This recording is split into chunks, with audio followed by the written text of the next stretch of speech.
Let's talk about 4 common facilitation mistakes. One thing I see often is a facilitator will plan a session and then just run that agenda and be really strict or even overbearing on the timing. And that is a really bad mistake, and you'll lose the trust that you built with your participants if you are really just driving that schedule too strictly. Number 2 is this idea of being over-controlling. Very similar to the schedule, but a little more nuanced in the sense that we don't want to force people to engage in certain activities if they're not ready, or that can be a sign that we need to adapt in the space, or that maybe our design is flawed in some way. And so how are we allowing the space to open up?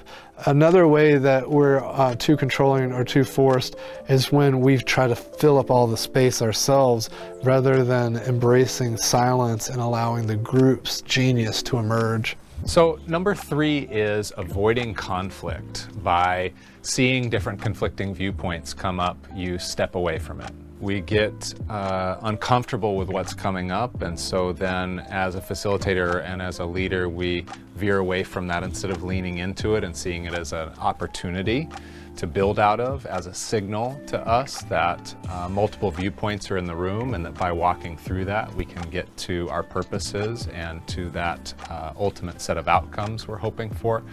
And then finally, oftentimes see folks not closing off their facilitated sessions or meetings or workshops. And by that I mean we oftentimes, again connected to number 1 here, will rush through the agenda to hit everything to a T, find out we're out of time, and then quickly break things from there. We're missing an opportunity for folks to get the ultimate juice, the ultimate value out of sessions by closing things out.